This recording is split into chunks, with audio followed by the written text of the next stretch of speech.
Hello friends, तो Git की series तो आगे बढ़ाते हैं और आज हम पढ़ने वाले हैं गिट के सेटअप के बारे में। तो हमने लास्ट वीडियो में पढ़ा था वीसीएस के बारे में कि वीसीएस की हमें ज़रूरत क्यों है और वीसीएस क्या होता है। उसके साथ ही हमने ये भी पढ़ा था कि वीसीएस कितने टाइप का होता है और गिट किस टाइप का वीसीएस है। तो हमने देखा था कि गिट एक वर्जन कंट्रोल सिस्टम है जो कि डिस्ट्रीब्यूटेड वर्जन कंट्रोल सिस्टम में आता है। और आज इस वीडियो में हम डिस्कस करने वाले हैं कि गिट को हम किस टाइप से यूज कर सकते हैं। तो इसके डिफरेंट डिफरेंट वेज है जिसमें हम मेनली यूज करने वाले हैं गिट बैश का।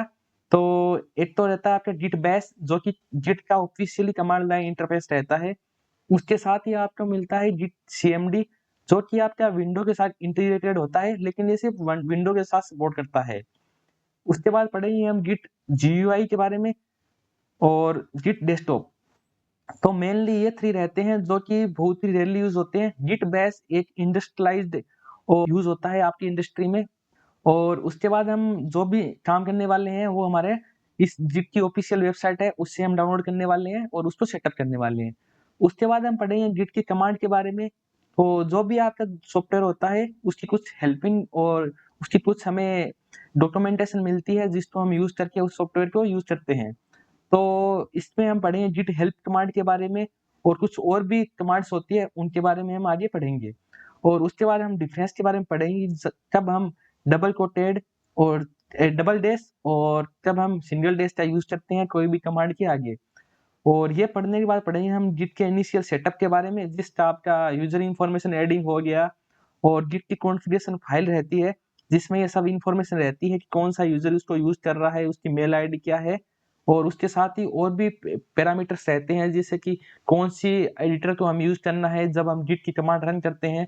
उस टाइम कोई भी हमें कमिट करता है कौन सी एडिटर को हमें यूज करना है तो उसके लिए। तो लेट्स स्टार्ट द वीडियो। तो हम गिट इंस्टॉल करने के लिए हम आ जाते हैं उसकी गिट की ऑफिशियल वेबसाइट पे। उसकी लिंक आपको मैं डिस्क्रिप्शन में दे दूंगा। और अगर आपको लिंक से नहीं करना है तो आप जाके ऑफिशियल सीधा डायरेक्ट ले सकते हो git install in window और linux, so it will redirect to its official sites। so यहाँ से आप डाउनलोड कर सकते हो। तो सबसे पहले हम उसके मेन पेज पे आते हैं। तो यहाँ पे आता है आपका मैक ओएस में विंडोज और लिनक्स इन तीनों में सपोर्ट करता है।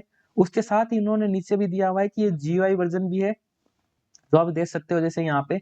तो इसके बहुत सारे फॉर्मेट्स रहते हैं जिसमें गिट डेस्कटॉप हो गया जो कि आपका गिट हब के थ्रू प्रोवाइडेड है। उसके साथ ही आपके बहुत सारे और भी आपके जीयूआई टूल्स मिलते हैं जो आप यूज कर सकते हो। बट हमारा मेनली फोकस रहेगा गिट बेस पे। और अगर आप विंडो से हो तो विंडो में आपको डायरेक्ट यहाँ पे जिस टाइप का आपका वर्जन है 32 बिट्स है और 64 बिट्स आपका विंडोज सपोर्ट करता है ऑपरेटिंग सिस्टम, उस हिसाब से आप डाउनलोड कर सकते हो और फिर इसको यूज कर सकते हो तो डायरेक्टली। और उसके साथ हम लिनक्स पे जाते हैं तो आपको अगर लेटेस्ट वर्जन चाहिए तो just you have to run this command. और अगर आपको कोई स्टेबल वर्जन चाहिए तो you have to run these two commands and then it will be installed in your computer or in your workspace। And ऐसा ही आपका मैक ओएस के लिए मिलता है, वहां पे भी आपको कमांड दी हुई है जिसको आप यूज करके अपने मैक ओएस में इंस्टॉल कर सकते हो। तो विंडो के लिए हम बात करते हैं तो विंडो में मैंने डाउनलोड किया था 64 बिट्स। तो ये आपका रहता है ये आपकी exe फाइल डाउनलोड होती है जो कि एग्जीक्यूटेड फाइल है जो कि विंडो सपोर्ट करता है। तो हम इसको क्लिक करते हैं यहाँ पे। तो ये आपका फर्स्ट फेज आपको कंफर्म करना होता है। उसके बाद आपकी ऑफिशियल इंस्टॉलेशन से पहले आपकी कुछ कंफर्मेशन मांगता है। जैसे आप इंस्टॉल करने के बटन पे क्लिक करोगे तो मेरा पहले से गिट इंस्टॉल किया हुआ है इसलिए बता रहा है removing your last version and now it is installing new version. तो आप अगर पहली बार इसको इंस्टॉल करते हो तो आप कुछ कंफर्मेशन मांगेगा जो कि आपको बाय डिफॉल्ट यूज करना है और नेक्स्ट नेक्स्ट बटन दबा के आपको आगे जाना है। जैसे ही आपका इंस्टॉलेशन कंप्लीट हो जाता है उसके बाद आपका एक विजार्ड आता है जिसमें आपको ये पूछता है कि आपको कौन से पेज पे रिडायरेक्ट होता है। तो हम व्यू नोट्स को अनक्लिक कर देते हैं और लॉन्च गिट बैश करते हैं। तो ये आपके जो भी उसका प्रॉम्प्ट रहता है उस पे आपको पॉपअप के साथ ही आपको उस पे रिडायरेक्ट कर देता है।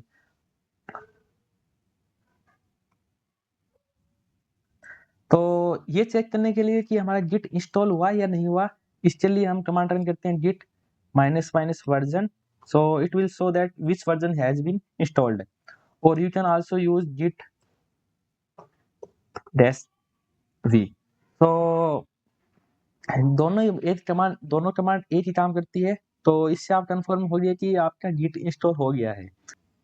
गिट आपको कुछ हेल्पिंग कमांड देता है जिनको आप यूज करके और रेफर कर सकते हो और गिट को यूज कर सकते हो।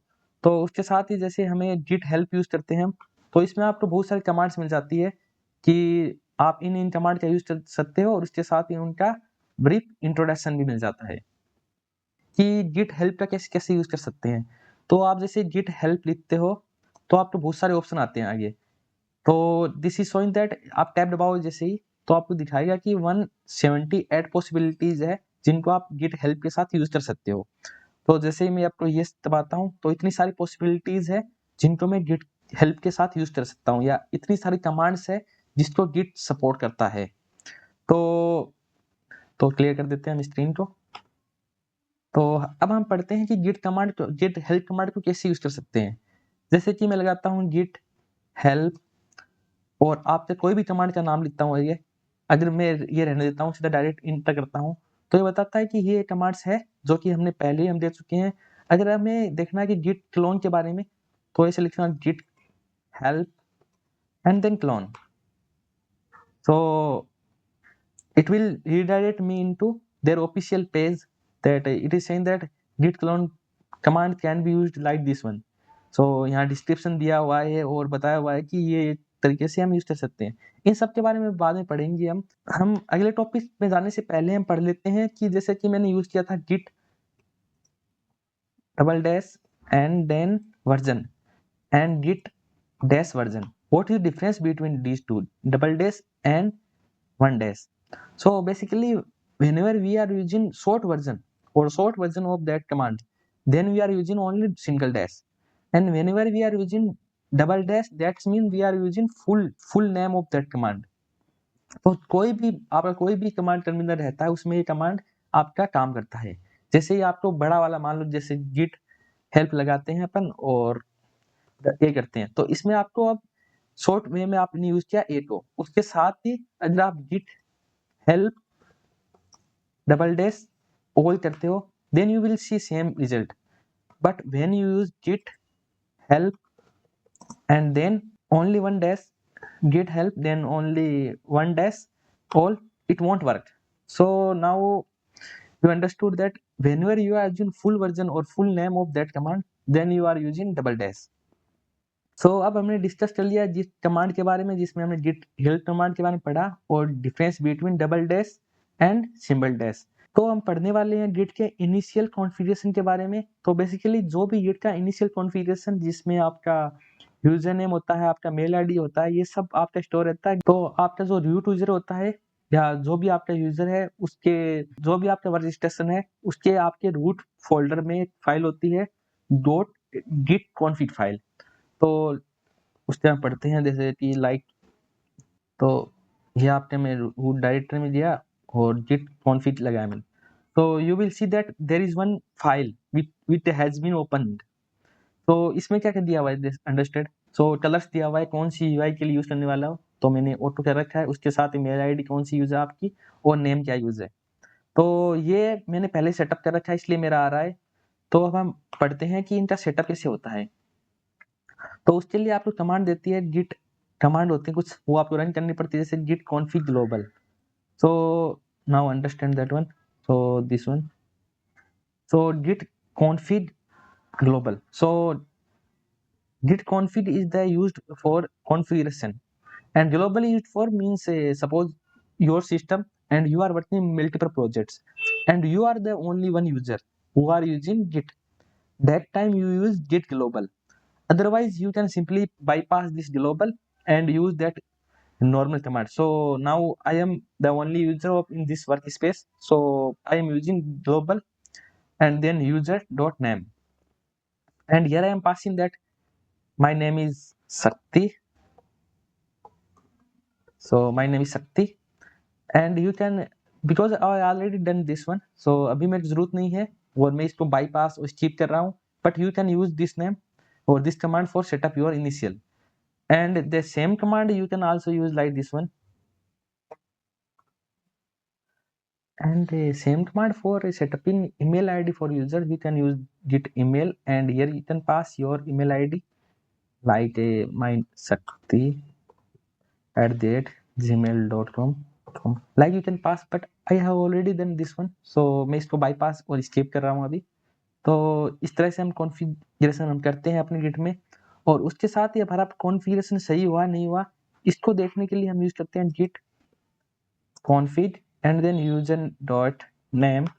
So it will show that your username is Sakti, and same thing we use for email ID. So it will show my this is my email ID that has been added for user. So अब हमने discuss कर लिया कि configuration हम कैसे setup करते हैं। उसके साथ ही अब हमने जितनी भी कॉन्फ़िगरेशन की है उसको हम एक सिंगल कमांड में दे सकते हैं, जिसके लिए हम यूज़ करते हैं git config and list. So here you can see that everything we can see here. So like this one, color is UI is auto, mail ID is Sakti Saraswat, and Sakti name, and this is the by default or default configuration. We can change this one, but for right now it is using the default everything. So इस तरह से हम setup करते हैं अपने Git configuration को। तो इस वीडियो में हमने गिट को सेटअप किया और हमने 3 स्टेप में सेटअप किया उसको, और अगले वीडियो में हम जिसमें पढ़ेंगे गिट फ्लो के बारे में, जिसमें आपका इनिशियली रहता है कि हम रिपॉजिटरी कैसे क्रिएट करते हैं, उसके साथ ही उसको आगे काम कैसे करते हैं। तो ये सब पढ़ने वाले हैं, बहुत ही इंटरेस्टिंग वीडियो होने वाले हैं आगे। तो कैसा लगा आपको वीडियो? ये वीडियो अच्छा लगा तो please like, share and subscribe it, और कोई भी आपको डाउट है तो कमेंट सेक्शन में डालिए, मैं उसका रिप्लाई करूँगा।